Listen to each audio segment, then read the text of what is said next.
Bonjour, chers amis vierges, et une dédicace à une personne qui est très chère à mon cœur.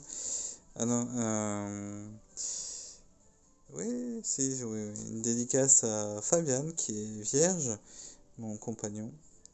Voilà, donc on va faire les prévisions de la Vierge, des trois décans de la Vierge pour 2023. Alors, donc la Vierge, donc.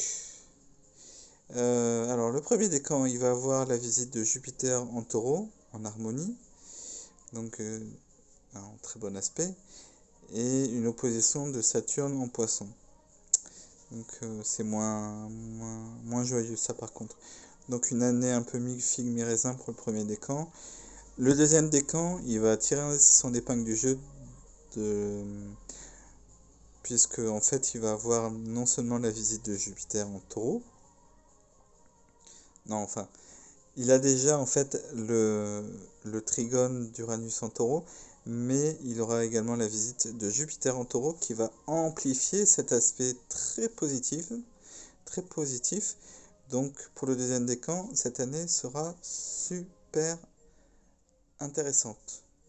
Super intéressante. Là, on parle que de votre soleil en vierge. Pour le deuxième décan, c'est super pour vous. Le troisième décan, c'est pareil, mi-figue, mi-raisin. Vous allez avoir donc Uranus et Pluton en trigone, Uranus en taureau et Pluton en capricorne, donc de signes de terre comme vous, donc en trigone, donc c'est nickel. Mais soyez toujours vigilants, prudents avec l'opposition de Neptune en poisson. Parce qu'il y aura tendance toujours à vouloir euh, vous aurez tendance certainement à idéaliser votre couple et vous risqueriez d'être vos partenariats, vous risqueriez d'être déçus ou trompés ou floués. Donc, essayez de garder quand même la tête, les pieds sur terre, du coup, la tête sur les épaules. Euh, voilà. Allez, c'est parti. Donc, Jupiter en taureau, en trigone pour les deux premiers décans. Donc, ce qui est très très très bien, comme je vous l'ai dit. Donc, à savourer, à savourer, hein, évidemment. Attendez que je recherche ça. Jupiter. Donc, Jupiter. Donc, au niveau de l'humeur, l'être se sent tranquille et plus joyeux qu'à l'ordinaire. Cela le conduit à une recherche générale d'harmonisation avec les autres comme avec lui-même. Donc, au niveau des événements, les aspérités de la vie s'adoucissent. On peut assister à la résolution harmonieuse des difficultés sociales, rencontrer des appuis. Si ces transits n'amènent pas de miracle, ils se traduisent souvent par une sorte de protection qui accompagne l'être, y compris dans des circonstances difficiles.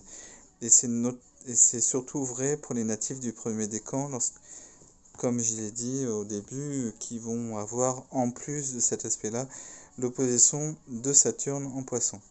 Donc voilà, ça compense un peu l'effet un peu, comment dirais-je, déprimant de l'opposition de Saturne en fait. Donc c'est plutôt pas mal. Vous pouvez compter sur les gens cette période-là quand même. Alors, s'il y a une adéquation possible entre les désirs et la réalité, il faut la chercher et la trouver. Le piège, attention, un climat de facilité peut entraîner l'être à la paresse ou laisser aller à l'attente passive. Donc après, premier décan, opposition de Saturne à votre soleil. Donc prudence, prudence, prudence.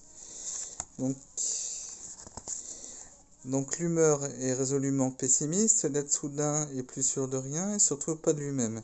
Il se dévalorise et attend de l'extérieur une confirmation de sa nullité.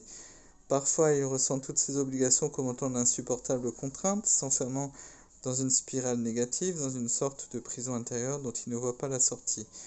Tous les événements lui sont d'un poids énorme, d'où cette sensation bien particulière d'avoir le monde entier qui pèse sur les épaules. En bref, il trouve que la vie est dure, que c'est une vallée de larmes, etc.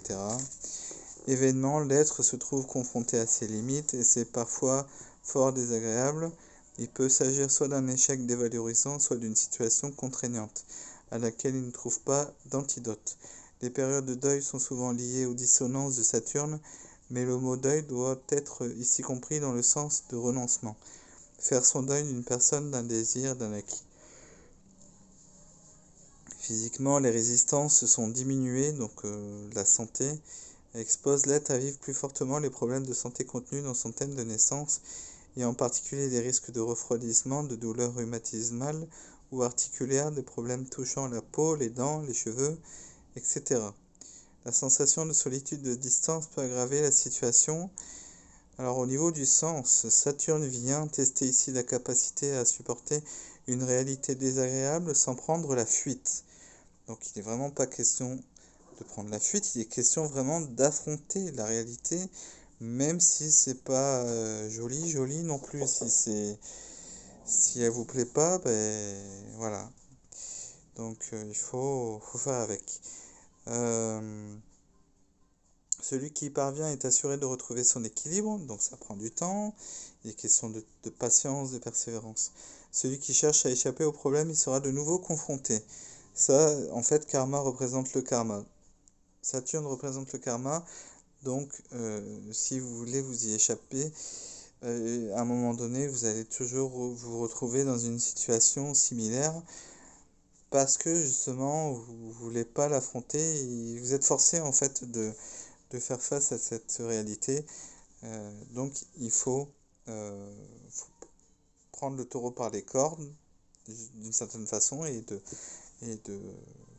d'accepter la réalité, de vous y confronter.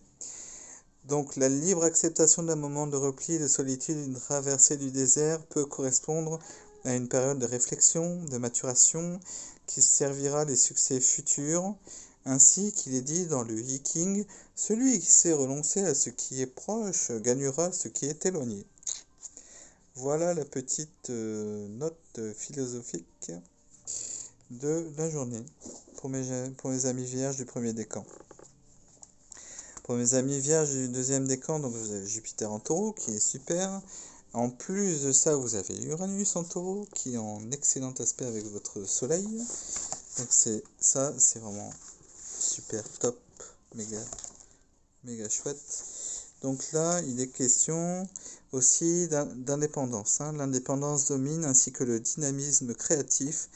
Ayant envie de nouveautés, l'être est beaucoup plus disponible à toutes les occasions de changement qui se présentent, mais sans bouleversement. Donc au niveau événementiel, les changements déjà évoqués vont intervenir en douceur, sans qu'il y ait révolte ou répercussions négatives. Ces aspects sont comme des ballons d'essai qui passent à portée afin de rendre la vie plus intéressante. Saisira ou saisira pas. Donc sens, il faut être à l'affût des ballons qui passent. En fait, les ballons, c'est les opportunités, les occasions. Finalement, il faut faire preuve d'un peu d'opportunisme, finalement. Si vous avez des occasions, saisissez-la. Allez-y. Et je dirais même que Uranus aussi, qui représente tout ce qui est nouveauté, tout ce qui est modernité, tout ce qui est en lien de la modernité, vous voyez comme tout ce qui est les nouvelles technologies et tout, c'est des choses qui vont vous être très très favorables. Par exemple, si vous souhaitez démarrer une chaîne YouTube ou des choses comme ça, c'est très bien. Si vous utilisez les moyens, les réseaux sociaux, etc. En fait, Uranus est vraiment très favorable pour ça. En fait, c'est très bien. Donc, alors attention, le piège, souvent ces transits s'écoulent sans que la personne en ait conscience. Certains amateurs, sous prétexte qu'il s'agit d'Uranus, attendent passivement que leur vie change sans lever le petit doigt. Quand ils se réveillent, Uranus est parti et rien n'a changé car ils n'ont pas changé. Donc il est question justement d'évolution. Donc il faut accompagner le changement d'une certaine manière. Donc c'est très bien. Donc le troisième décan de la Vierge va être aussi impacté par Uranus, mais d'un point de vue positif, donc c'est très bien. Il va y avoir aussi donc le trigone de Pluton. Donc le trigone de Pluton, qu'est-ce qu'il dit de beau? C'est très bien, hein, trigone de Pluton. Très bien. Alors, trigone de Pluton, il est où celui-là? Alors, l'être se sent doté d'une sorte de puissance intérieure, agissant comme une houle qui le porte vers une évolution, une transformation positive.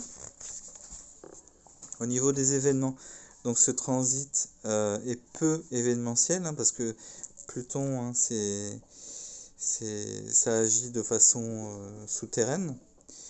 Donc c'est l'individu lui-même qui trouve au fond de lui des ressources insoupçonnées, lui donnant le courage d'agir et de changer ce qui doit l'être. Alors quand il parle de ressources, ça peut être des ressources à l'intérieur de soi ou bien aussi Pluton, c'est aussi les ressources financières aussi, ça représente un peu, ça représente l'aspect financier, l'argent également. Donc voilà, le pouvoir par l'argent finalement d'une certaine façon. Donc c'est plutôt bien. Donc le sens, c'est que lorsque Pluton fait un cadeau, il faut en profiter. Donc voilà, il faut vraiment en profiter. Donc c'est très très très bien. Après, je vous ai dit, vous avez une opposition de Neptune toujours en Poisson à votre Soleil. Ça c'est un petit peu compliqué ça. Alors au niveau de l'humeur, similaire à la conjonction avec un zeste d'exaltation en plus. Donc l'être peut se sentir investi d'une mission sacrée ou bien être persuadé qu'il est sur la voie de la rédemption, se sentant porteur d'une connaissance inexprimable. Il a le plus grand mal à communiquer, aveugle en ce qui concerne ou en ce qui le concerne ou en ce qui concerne ses objectifs. Il refuse d'entendre le moindre conseil. Un moindre mal consiste à avoir l'impression de naviguer en plein brouillard. C'est ça l'impression de Neptune, là, on aurait vraiment besoin des feux de brouillard. Vous voyez, on est dans une voiture, on a besoin de feux de brouillard pour pouvoir avancer parce que on n'a vraiment pas une bonne visibilité là. On voit vraiment flou. Donc c'est très compliqué d'avancer là. Alors, ce transit est propice aux erreurs d'aiguillage. La seule différence notable est qu'avec le carré, l'individu les provoque lui-même et qu'avec l'opposition, ce qui est votre cas, il semble les subir davantage. Donc les tromperies, voire les escroqueries sont possibles, la fuite du réel, alcoolisme ou drogue fréquente.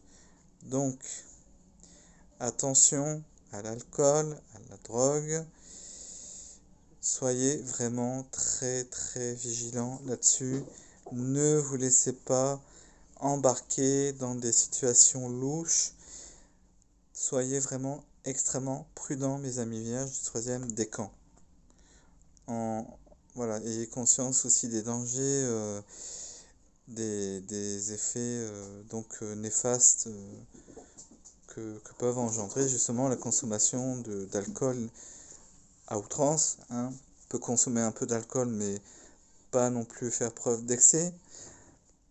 Bon, l'idéal c'est de ne pas en consommer du tout d'alcool, hein, mais bon, si vous en prenez un peu, il y a les mollos, non. Il y a les mollos quand même, parce que ça peut avoir des répercussions négatives sur votre santé. Alors les drogues, non. Hein. Et essayez de les éviter, voilà, coûte que coûte. Hein. Donc attention, prudence. Les femmes peuvent faire de lourdes erreurs concernant leur partenaire masculin qu'elles idéalisent à tort. Ça, c'est aussi le danger en fait d'un aspect négatif de Neptune, c'est qu'on a tendance à mettre les personnes sur un piédestal et du coup à pas avoir une vision objective des personnes. Donc soyez vraiment prudents là-dessus. Voilà. Donc sachez que la perception que vous avez en ce moment peut être un peu erronée, donc soyez prudents.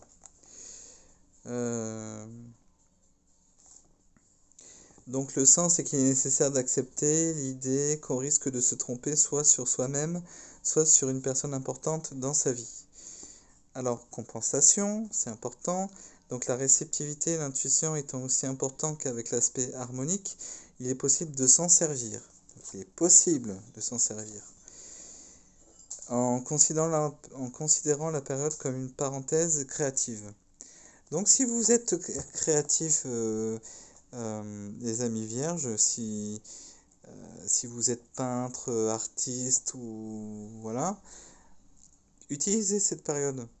En fait, essayez de sublimer cette période un peu troublante ou un peu déconcertante et essayez d'utiliser ces énergies, en fait, de les sublimer dans tout ce qui est artistique, créatif, tout ça. Ça pourrait vous être très utile, en fait. Voilà. Et bien, avec tout ça, j'espère que la vidéo vous aura plu et que mes conseils vous auront servi. Et je vous souhaite une très belle année 2023, amis vierges. Prenez soin de vous et à bientôt. Gros bisous.